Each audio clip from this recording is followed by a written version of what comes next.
राष्ट्रीय ध्वज को नमन करते हुए यहाँ पर उपस्थित सभी महानुभावों को मेरा नमस्कार।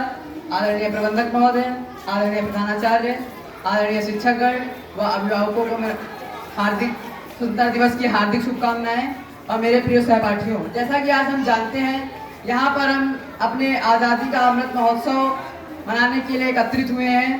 तो आज के इस पावन अवसर पर मैं भारत माँ के कुछ वीर सपूतों को याद करना चाहता हूँ, जैसे भगत सिंह, चंद्रशेखर आजाद, सुभाष चंद्र बोस और कई ऐसे महान क्रांतिकारी हुए जिन्होंने आज़ादी के इस पावन यज्ञ में अपने प्राणों की आहुति दी।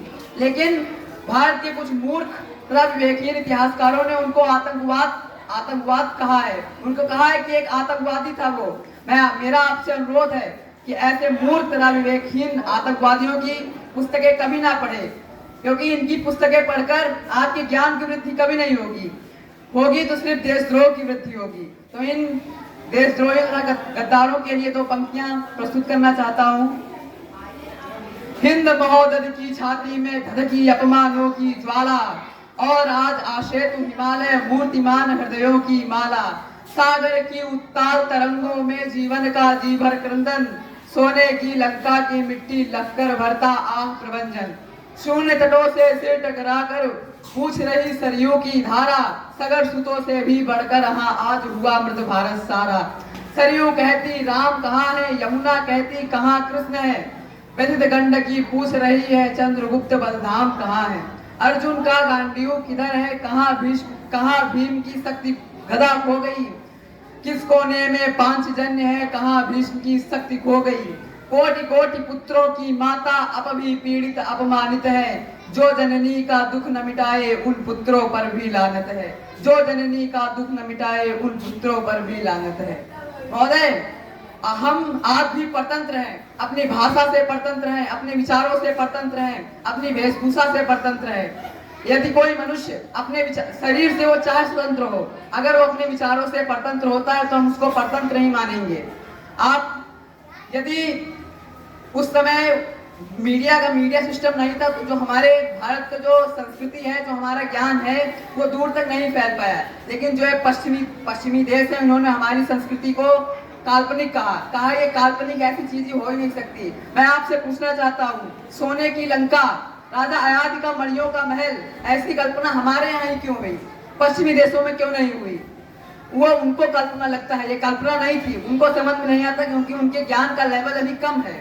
हम वो हैं जिन्होंने आकाश से गंगा उतारी, सागर पर सेतु बांधा, जिन्होंने नक्षत्रों को संज्ञा दी, जिन्होंने दुनिया को संख्या दी, और वो कहते होंगे काल्पनिक है। लेकिन हमारी संस्कृति, हमारी सभ्यता काल्पनिक नहीं है। आप बताते हैं ताजमहल, लाल किला हमारे देश को प्रस्तुत करता है, नहीं। कोल्हापुर में महालक्ष्मी का मंदिर है। जब दो इक्विनॉक्सेस होते हैं, 21 मार्च और 23 सितंबर, तो उधर 3 दिन ऐसा होता है कि सूर्य की रेजेस पहले देवी के चरणों में पड़ती हैं, फिर हृदय में पड़ती हैं, नेक्स्ट डे लौट जाती हैं। उसमें कितना आर्किटेक्चरल, एस्ट्रोनॉमिकल, जियोग्राफिकल तीनों ट्रिल का कैलकुलेशन है, ये भारत में नहीं दिखाया जाता है। और ताजमहल, लाल किला दिखाया जाता है। जो 21वीं सदी की सबसे बड़ी खोज है यूरोप की, सैन लैबोरेटरी की। जब आप उसकी लॉबी में जाएंगे तो वहाँ पे तांडव करते हुए शिव की प्रतिमा लगी है, नटराज की, जो तंजावुर तमिलनाडु से प्राप्त हुई थी। तो उसी के नीचे एक बहुत बड़े साइंटिस्ट हुए, यूरोपियन साइंटिस्ट फिट्जे कैप्रा, उनका कोट लिखा हुआ है कि वहाँ पे क्यों लगी है। उन्होंने बहुत फेमस बुक लिखी फिजिक्स की, द टावर ऑफ फिजिक्स।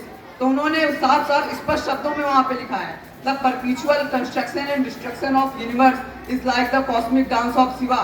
उन्होंने वहाँ पे स्पष्ट शब्दों में कहा कि ब्रह्मांड का निर्माण लगता है कि एक शिव जी का नृत्य के समान लगता है। अगर आप मेडिकल साइंस के बारे में बात करेंगे, औषधियों के बारे में, तो वेस्ट की जो सबसे बड़ी खोज मानी जाती है औषधियों की, वो सर्जरी, प्लास्टिक सर्जरी को माना जाता है। प्लास्टिक सर्जरी का जितना डिटेल आयुर्वेद में उपस्थित उतना कहीं नहीं है। सुश्रुत संहिता, उसमें 180 चैप्टर्स है, 1800 से ज्यादा डिसीजेस के बारे में बताया गया है, 350 से ज्यादा मेडिसिन के बारे में बताया गया है। इसमें केमिकल प्लांट्स एंड एनिमल तीनों रिसोर्सेज से बताया गया है, और 300 से ज्यादा प्रोसीजर्स हैं जो कहीं नहीं है। एक बहुत बड़े दो डॉक्टर्स हुए यूरोपियन के, Thomas James pendant and Thomas. तो उन्होंने एक 1794 में जो मैगजीन प्रकाशित होती है इंग्लैंड से, द जेंटलमैन, उसमें उन्होंने पूरा एक आर्टिकल लिखा कि भारत के महाराष्ट्र में एक लोग की नाक कट गई, तो उसको जोड़ने का जो सिस्टम आयुर्वेद में देखा गया वो दैट वाज सक्सेसफुली डन। और आप कहते हैं कि हमारी संस्कृति काल्पनिक है। और आज के इस पावन अवसर पर मैं भारत माता को कुछ पंक्तियों द्वारा प्रस्तुत करना चाहता हूँ।